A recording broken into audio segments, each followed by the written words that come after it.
Welcome to Here Haas, a student-run podcast connecting you to students and faculty within the Berkeley Haas community. Today, we're joined by Shachar Kariv, a visiting professor and the former department chair of economics. He currently teaches game theory and microeconomics for EMBA and evening weekend students. Welcome to the podcast, Shachar. Thank you. Thanks, Ray, for having me, and great pronunciation of my name. All right. So first, just tell us about your background and how you came about teaching here at Haas.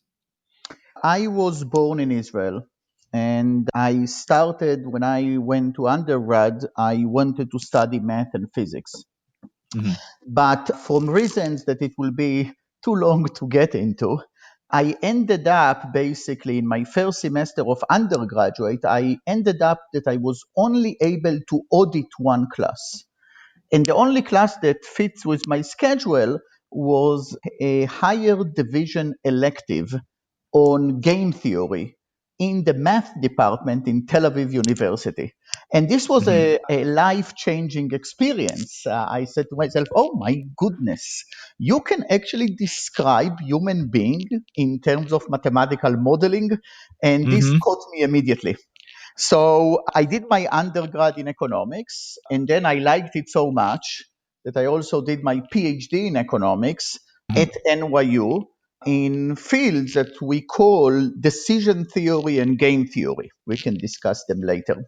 And when I graduated, when I got my PhD, my first job was Berkeley, and that's it. So why were you interested in doing a PhD in the United States, of all places? Asking a question like this for an academic, I think, in all modesty, is like asking a basketball player, why do you want to play in the NBA and not anywhere else? US academia became the center of gravity for academia. And actually, what we consider the first research university in the United States is Berkeley. Then the history is actually that the rise of US academia happened between World War I and World War II. Many people from Europe actually left and came to the United States. And, now it's the center of gravity. So even though when I went to PhD, I honestly thought that I will return to Israel, and Israel have great universities. It was clear to me that if I want to do a PhD, I need to do it outside. And I enjoyed every episode of my life, but if I could turn back time and go to one of them, I would become back a PhD student. It was a wonderful experience. Right. With people from all over the world, and we all came here to the United States. And then some of us stayed. Yeah. I want to shift gears and talk about some of the research that you've done since you've came over to the US. You have done a good amount of this research in the realm of social science. Can you tell us about some of the topics that you generally study and research about? So, I would say that I am a theorist. I'm what is called a decision theorist. But I also care not only about writing models that will describe human behavior, but also confronting these models with data. So we can actually test these models and improve these models. Now, all models in economics are wrong. Let's start with this. Because it's a model, it's a simplification of the world. And many times actually a good model in economics is actually what I call strong and wrong, meaning you make a strong prediction, and because you make a strong prediction, it is easy to falsify these predictions with an available set of data. You need to make many decisions in life. Life is just an infinite sequence of decisions. But I would actually argue that all decisions in life, large and small, financial or not financial, are basically governed by three trade-offs. I call these trade-offs the fundamental trade-offs in life. The first trade-off is the trade-off that I call risk versus return. Think for yourself, for example, if we'll talk about financial domain, should I put my money in stocks or in bonds? Bonds, there is less risk, but a lower expected return. Stocks are riskier, but have a higher expected return. So this is the first fundamental trade-offs in life. It is risk versus return. The second trade-off is the trade-off that I would call the trade-offs between today and tomorrow. You can think about it like consumption today versus consumption tomorrow. Should I buy this car? Or should I put the money aside and be able to basically consume more in the future? So this is the trade-offs between today and tomorrow. By the way, this trade-off doesn't only govern financial decisions. For example, should I eat this cookie? This is what I want to do today. Yeah, short-term pleasure versus long-term weight gain. Exactly. Or, take, for example, any health behavior, also exercising. Very few people, I believe them, that they actually find it fun to go to the gym. Maybe if you go to the gym just to look around, to socialize, and then you leave, then maybe Right. it's fun. Then maybe it's Right. fun. But actually, working at the gym and sweating, it's Yeah. fun when it's over. So this is the second trade-off, today versus tomorrow. The third trade-off is the trade-off that I call self versus others. And this is the trade-off between your own well-being and the well-being of other people. For example, when you save for your retirement, you need to make a decision how much money you are going to leave for your kids and Right. how you are going to allocate the money among your kids. So any decision that is altruistic in nature is basically about self versus others. Now, I know that people think that economists thinks that everyone is on payoff maximizer. Basically, you are perfectly selfish. But even hardcore economists don't actually believe this. Of course, we have altruistic preferences, but different people have different altruistic preferences. So a lot of my research has been about basically understanding, modeling the preferences with which people are solving this risk versus return trade-offs, today versus tomorrow, and self versus others. And also using laboratory experiments, especially trying to see how accurate these models are. And, because in many decisions, we are basically doing via agents. For example, when you decide how to invest, you go to a financial advisor. But if the financial advisor doesn't know your attitudes towards risk, how you are basically trading off risk versus return, this financial advisor might put you in a portfolio that is actually too aggressive for you, too risky. And then when there is a downturn, because it doesn't fit your preferences, you're actually going to sell exactly at the wrong time. Right. I think we're potentially seeing that early this year starting with the epidemic or with the Absolutely. pandemic. I read in some of your research that you define social preference as the trade-off between what we had just talked about, right? Being selfish versus fair-minded. Yes. Can you elaborate on some of the insights that you found in terms of, is there any correlation of selfish versus fair-mindedness across cultures, across different genders, and across even different professions? That's a good question. You've done your homework. So we actually tested or solicited the social preferences of a very large sample of Americans and also particular samples that I can talk later about that they are of a very particular interest. There are a couple of important messages from this research. The first research is that, Americans are actually very altruistic, but they are very heterogeneous on how altruistic they are, and towards who they are altruistic. Some people think that success is because of luck. Some people think that success is because of work. And of course, given your belief that you have about who is successful, who is wealthy, this will determine your social preferences.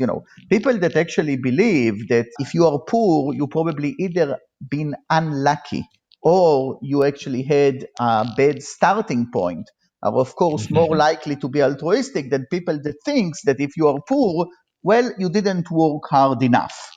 We know these arguments, but we were able to actually to document them in details. And I will say now, following your question, I always say to students, maybe it's the most important thing I'll tell you in my career. So, you kind of asked me the question, are there differences in socio-demographics in how altruistic you are? For example, are female more altruistic than male? Because, we always try to organize the world in our heads in terms of socio-demographic. Is one ethnicity more altruistic than another ethnicity? Are people at some point in the income distribution are more or less altruistic than people above or below in the income distribution? Are people in the East Coast are more altruistic than people in the West Coast, etc., etc.? So here is the important sentence. There is more heterogeneity in altruism within socio-demographics than across socio-demographics. So people vary a lot in their levels of altruism, and these variations cannot be explained simply by socio-demographics. Now, of course, if you do simple difference in means, you might actually find that one socio-demographic is more altruistic than other. But this is missing the point, because even though you might actually have difference in means, the distributions are actually so wide that Right. So the variance. the variance exactly. So one thing that I learned from my research that actually I always find comforting. We need comfort these days. We debate about taxation and redistribution. But given my research, I understood why we are debating. We are debating because our preferences that govern our views about taxation and redistributions are so heterogeneous. So, the debates are healthy. We can actually, of course, have the debates in a more civilized manner. That will always be good. But, there are real issues and we have different preferences. So we should respect the heterogeneity in preferences that we have. So when you say there's more heterogeneity within social groups, for example, for people who are lower income, right? There's actually a lot of variety in terms of their preference or in terms of their altruism within this group than, for example, across like income groups. Exactly. However, but there is a big however. You want to hear the however? There is always Of however, course. right? On one Of hand, course. on the other hand. And as I told you, the research was done with the general population. It was thousands of Americans. But there are specific groups that, we inspect very carefully. One group that we actually studied very, very carefully over, more than a decade are students at Yale Law School. Wow, that's a pretty niche group. Okay. But this niche group is actually unbelievably important. Let me tell you why. We all, for example, talk about the people that are sitting in the Supreme Court, whether they are liberals, whether they are conservatives, there are many issues, which of course, just look at the decision that happened last week, 5-4, yes. Many of them recently. Many In of them fact, recently. the last 2 or 3 weeks, we've had a few major Supreme Court decisions, Absolutely. and we saw some of the justices flipped so that they were typically more of a conservative background, Yes. but they voted with the liberals. Yes. Okay, so what does your research tell us about that? What is our point? So first, these decisions have a lot to do with social preferences. Basically, the welfare of one group on one hand versus the welfare of another group on the other hand. So these 9 judges that are very important in the US, actually their social preferences is extremely important. Of course, they are interpreting the law, but they are interpreting the law in the lenses of their social preferences. Okay, now you know how many of the 9 Supreme Court justices are graduate of Yale Law School and Harvard Law School? All of them. Wow. All of them. Except Ruth Bader Ginsburg, who basically she started at Harvard, but she graduated from Columbia because her husband found a job in New York as a tax lawyer. Wow. So we have to understand, we live in a democracy, but eventually a lot of the decisions are made by what groups that I would call elites. Right. There's not too much diversity. Yes, and it's, by the way, it's not only in this country, it's also in other countries, which can bring us to this paper about Tanzania that we can speak about. Right. So you can actually think that, the people that are going to make decisions have preferences that are different than their constituencies. So we did it with 2 important groups. One is the Yale Law Schools. The other people that are actually their altruistic preferences are extremely important, providers of medical care, physicians. Because if you think about physicians, this is the only profession that actually there is an oath that you need to make that you are altruistic. Wow, really? Yes. So the social preferences of physicians is, especially during these times of the coronavirus, whether, you wake up in the morning and you actually go to these hospitals, it's your job, but there is more than this. You actually have to be altruistic. We did this experiment, and actually we published a paper already years ago showing that actually the students that are the medical students are actually not more altruistic, let me put it this way, than the law students. Oh, that's unfortunate to hear. Yes, I thought so too. However, this is not in a paper yet. We are just now finishing the experiments with actual physicians that actually have been on the job for a decade, 2 decades. And actually, they are much more altruistic than the general population. So it might be that when you go to medical school, your altruistic preferences are not shaped yet.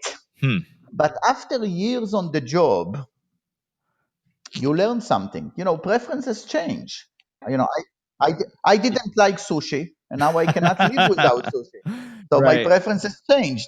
Maybe one day I will start liking classical music. Who knows? Right. I wonder how much of that do you think is generational? Did you control for like the ages of the participants as well? You're asking good questions. So we controlled for it. I don't think it's generational. We have people that really kind of old in their 80s and their 90s did the experiment, and people towards the end of their life, I would say they lose their altruism. They become a bit grumpy. Okay. Let's put it this way. Which is understandable. It's understandable. Yeah, because it's understandable because, you probably at that point you might be lonely. You might not have a spouse, a living spouse. And even for the younger generation, I feel like, I don't know, maybe when you're in medical school, when you're completing the survey or the study, you might be very stressed because you're a med school student. And then you realize you don't have to work 80 hours per week. You might have to work 60 hours sometimes if the hospital is short staffed, but those 80-hour residency weeks are behind you. I guess there's a few different ways you can interpret that, but the end result is if we do get sick, at least in our minds, we can think that the people that are taking care of us are altruistic compared to the general population. Correct. Awesome. Correct. So the most recent paper that you wrote that came out, I believe it was last month, was about a study that you did comparing UC Berkeley students to students at the top university in Tanzania. We talked earlier about how maximizing utility can affect decision-making as a whole, but in your study, I think you were looking at how that affected the economic decision-making. And so can you just elaborate on this experiment, what you did, and what the results were? Yes, so we talked about kind of what I would call elite groups.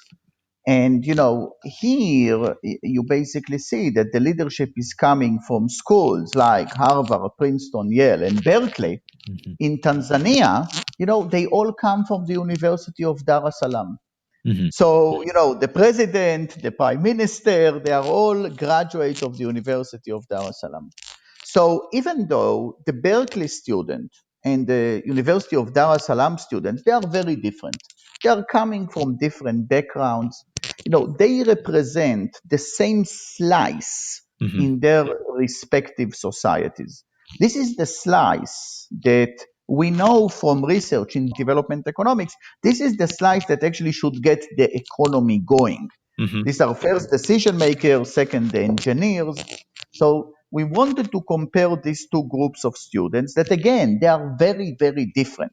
However, they are the same basically parts of their society. Sure. And we did it in two ways. First, we did it in the standard psychology way by basically just giving them a standard IQ test. Mhm. And secondly, we also, using experimental economics, we measured what we'll call their economic rationality. Basically, whether they are maximizing the utility function. And what we found is that there were huge differences in IQ scores between these two groups. Actually, the differences were so big that the top 10 percentile in Tanzania was the bottom 10 percentile at Berkeley. Oh, wow. So if you actually think that I don't, but many people do, that IQ tests are actually measuring something about human capital. So if you believe that IQ is a good measure of human capital, you basically say to yourself, that's a problem because the future leaders of Tanzania are actually coming from a group that actually have pretty low IQ Mhm. as measured by these IQ tests. Mhm. Right. What we found using our economic test is still Berkeley students are more economically rational. However, the differences are actually very small. Hmm. And there is a very large fraction of Tanzanian students that are actually as rational as the Berkeley students. Mhm. Right. So it gives you a completely different picture about these two populations. Okay. And, I think that this picture is extremely, extremely important. So then what can we take away from this experiment that you did comparing the economic decision making of US leaders versus Tanzania? Like, do you think that a potential difference in maybe the GDP between some countries and others are because that the top students or the top kind of layer in their society maybe has a lower ability to capitalize their utility? So, this is a big debate in the social sciences why some countries are rich and some countries are poor. And, there are competing explanations. So, what is the first explanation? It's kind of obvious is that some countries have resources and other countries don't have resources. So, it's about resources. Mhm. By the way, the case of Africa actually goes against it, where the countries that actually have the most natural resources are the most dysfunctional, because actually there is a fighting over these resources. Okay, so but Mhm. the first issue is resources. If a country has resources, okay, the second is about institutions. And you need to develop institutions in order to have economic growth. In order to do business, you need institutions. So, like, for example, you need a court system, you need a tax system, you Mhm. need institutions. So the first was Okay. resources, the second was institutions. Okay. And the third one, which is, I must say, it's the most controversial, is basically say that in some countries, people are smarter. I don't know even how to say it. They're Mhm. just making better decisions. Right. And our research will basically dispute this. Now, what is the important implications of this research? Mhm. Let's suppose that you are sitting in the World Bank And if you're an economist in the World Bank, you probably graduated from Harvard, MIT, Princeton, etc. Mm-hmm. And you have a large pot of money that you need to basically invest in Tanzania. So, one decision that you need to make is whether I'm going to make the decisions what to do with this money myself, or I'm actually going to hand this money to the local government. And actually, the people in the local government will make the decisions. Now, I truly believe that the World Bank doesn't want to actually have a paternalistic view on Tanzania. Now, of course, corruption is always a problem when you talk about these things, but still, I'm sure that the people in the World Bank, they want the Tanzanians to make the decisions for themselves. Our research basically show is that they can. Maybe they are not graduates of Berkeley, MIT, and Harvard, but in terms of their ability and economic rationality, they certainly can. If you look at IQ, you will get a different message. I think IQ tests, while they're fun to complete, I don't know how much they actually reflect upon our intelligence. Don't even get me started.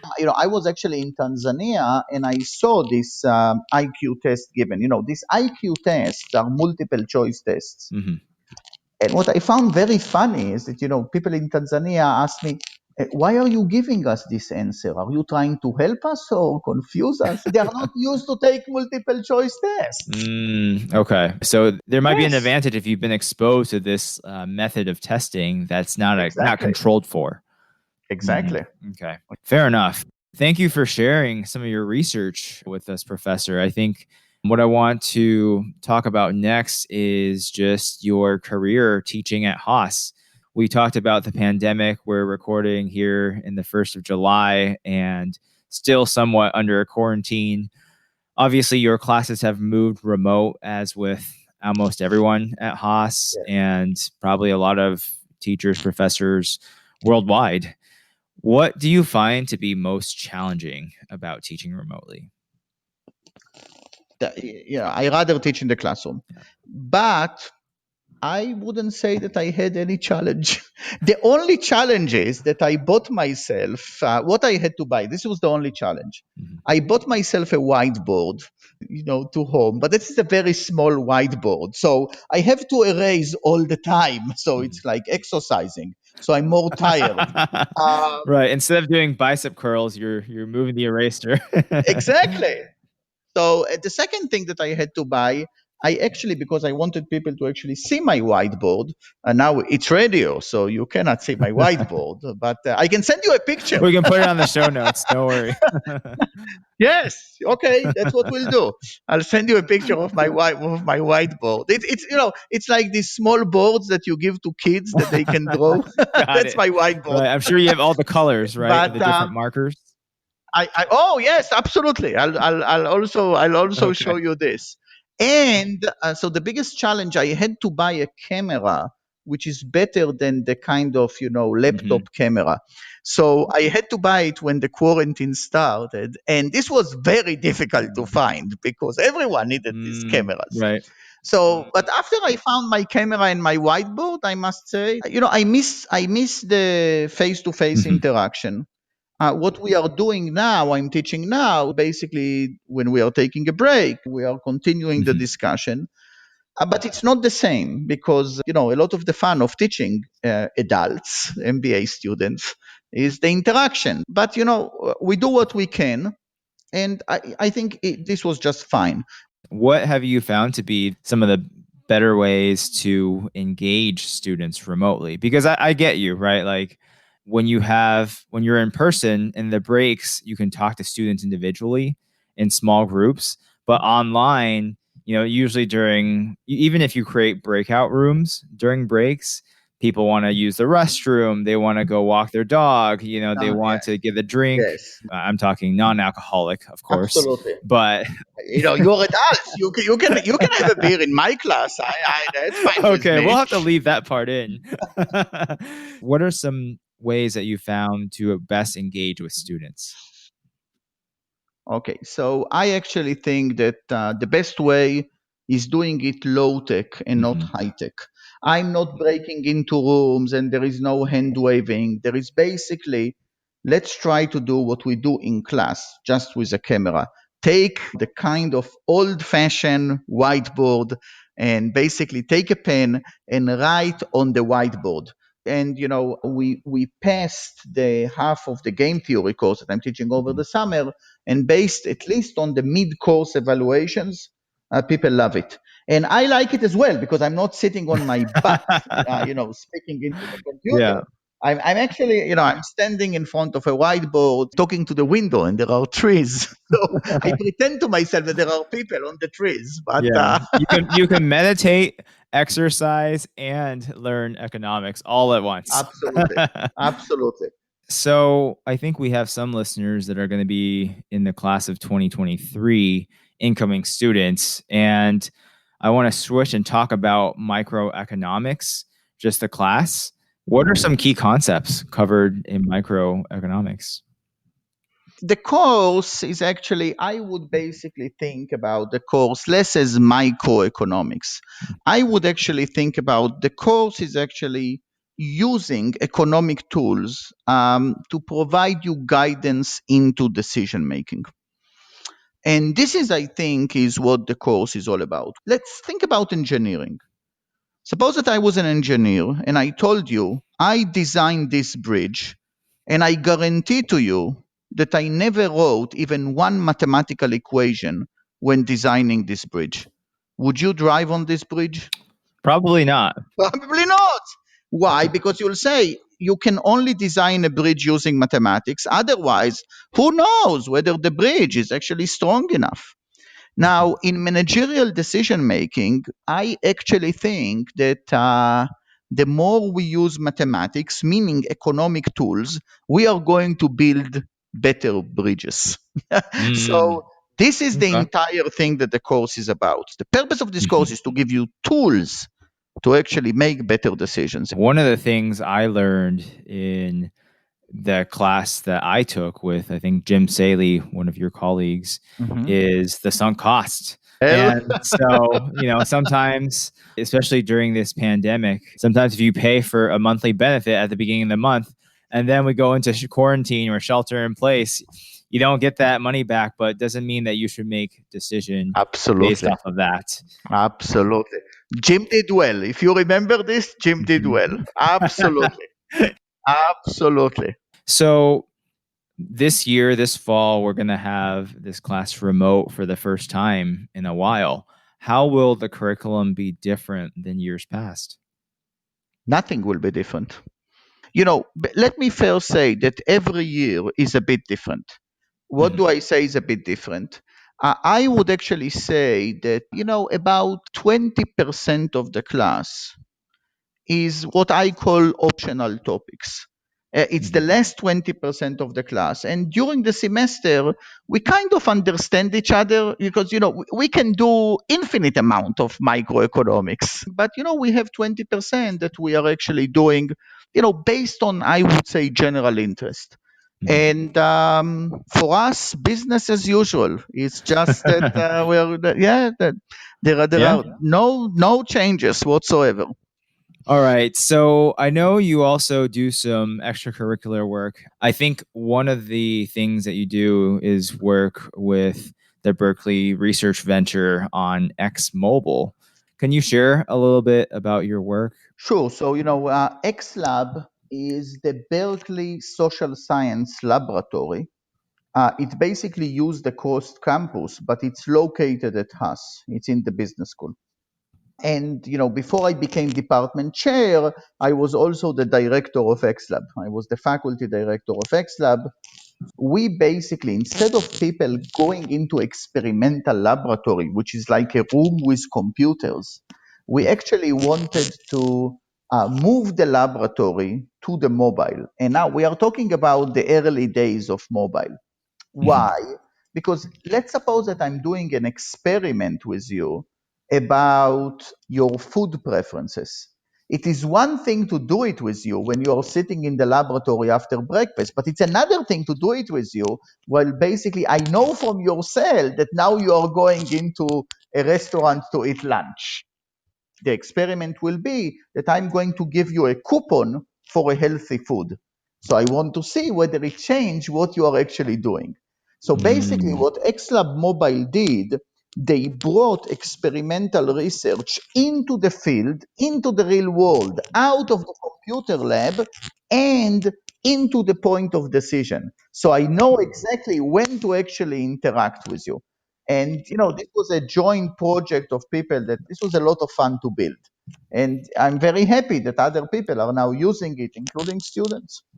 That's so funny that you mentioned measuring these decisions at the point of impact versus asking someone, because a lot of times people, even if they know that they're taking part in a survey or in an experiment, they're not willing to admit they went to the store to buy cannabis, right? Or maybe they might be underage, I don't know, Absolutely. but No, or absolutely. they're not willing Absolutely. to, admit that they had 3 burgers and fries Exactly. and a big shake, No, right? but by the way, if you ask me at 10 a.m. in the morning, Shachar, what are you going to eat at night? I will tell you a salad. When night comes, well, Right. so this is what we have done. And, with Xlab Mobile, there were wonderful research done, including, research on the Berkeley campus. Let me give you an example. Berkeley has a parking problem. Some parking lots are getting full, others are not. So basically, we did an experiment. People signed up, they had Xlab Mobile on their phone. Now I see you in the morning driving to a parking lot that I know that it will get full. I'm basically sending you, do you want to basically take $2 off your monthly parking permit and park somewhere else? What were the results? I mean, did we see a group that took the coupon and they had similar Absolutely. characteristics, or what? Absolutely. So Really? Okay. it's all about incentives. So the purpose of this experiment was to find the right incentives Hmm. such that we can actually get some people to go. Now, of course, who took a lot of these incentives? People that are poorer, students, Sure. Yeah. or they have less value for their time. But yes, it worked very nicely. And we continued. You can think about parking in the city, that basically different places will have different price. So you basically know where there is high demand, there will be a different price. How can you know? You can know by basically where the cell phones goes. That's really interesting. You also mentioned that you are a co-founder of a startup. Yeah, I can talk very quickly about the startup. That's fine. It's also, I would not have done the startup if I didn't Mhm. teach Here Haas, because it actually kind of exposed me to questions in the real world. The startup is a fintech startup in the domain of financial advice. So if you go to a financial advisor, they have a fiduciary responsibility to do on you what is called risk profiling. They basically Right. need to know how risk averse you are. What Oh, is we were your risk? talking about this at the Yes, what beginning. what Yeah. is your risk tolerance, or what is your risk appetite? Mhm. The way that they will do things today is something like, you'll go to a financial advisor and he will ask you, how would you feel losing 20% of your portfolio? Terrible, very terrible, extremely terrible. Okay, this doesn't mean anything, of course, these multiple choice questions. So we basically developed some games, graphical games, that by the way that you're actually playing this game, and the game involving trading off risk versus return, we can actually measure your risk attitudes with precision. And given the model portfolios that the financial advisor has, we can actually match you, what I would say scientifically, mathematically, to the best portfolio to you. And this startup, it's not what is called B2C, it's B2B. And, the largest financial institutions in the world are actually using it under their hood. And I must say that the only way that I actually thought about it was having coffees with MBA students. Wow. Otherwise, I would not actually, I would stay in the golden cage of academia. The interactions with MBA students over the years gave me, I would say, the courage Mhm. to put one foot in the real world. So I'm Wow. very grateful for this. No, that sounds like a great story. lastly, we want to wrap up with some lightning round questions. I can already tell this is going to be great. Is there also lightning answers, lightning questions? Lightning questions, lightning answers. You can elaborate a little bit, but I'm ready. So, first question: what are some new hobbies, if any, you've picked up while sheltering in place? Let me tell you something that I'm very proud of. So, I grew up in Israel, and I was, like all Israelis, I was in the military. So you can imagine to yourself that I was in a very good shape. Something that happened to me, the vision that I had of myself is me in my 20s. So I'm still in good shape. But, Great. No, during the quarantine, this proven not to be the case. So, but the quarantine was actually very good for my health. So I improved a lot. So Okay. yeah, I always say that in my years in the military, I actually did more exercising for a lifetime. So I don't need any more. But Right. exercising is a flow, not a stock. Quarantine actually got me back to it. Yeah. Well, you already mentioned that you write stuff on the board and have to erase it. So I think your arms are fine. My arms that's are just fine, yes. one less thing you have to worry about. Okay. What is the favorite book that you've read for pleasure only? It's actually a book written by a Berkeley resident. The book is called The Undoing Project, The Friendship That Basically Changed Our Mind by Michael Lewis. And it's actually about the friendship between Danny Kahneman and Amos Tversky. Danny won the Nobel Prize in Economics. But it's about their friendship and, in some sense, the academic journey that they took. And you can see how great research contributions. You need to have the right minds, but you also need to have the right chemistry. I highly recommend this book. I think that's the same author that wrote Moneyball. That's right. We had a guest on who actually works for the Oakland A's, and so we were talking about Moneyball. So that's really cool. Yes. And lastly, I want to ask you, what is your favorite vegetable? And the reason I say that is I actually read that in Tel Aviv, there's like the highest per capita of vegans of anywhere in the world. But really? You may or may not be vegan. Yeah. No, I'm not vegan. Okay. Israel has actually great food and great vegetables. I will tell you about my least favorite vegetable. Okay. It's kale. Kale is just completely overrated. I rather eat grass than eat kale. Wow. Oh, Professor Kariv, you're throwing some hot opinions over here. No filter. I love it.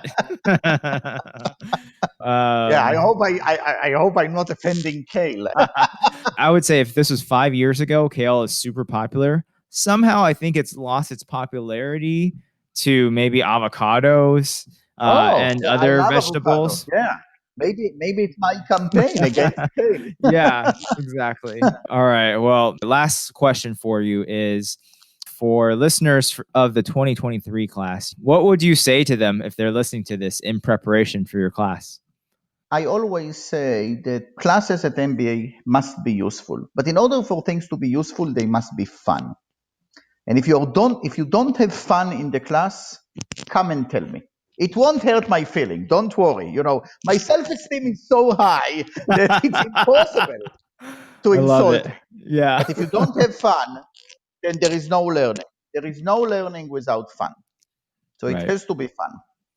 One of our core pillars is confidence without attitude. So it seems like you definitely have the confidence down, and maybe they'll find out about the attitude later. They'll find out. Yes, exactly.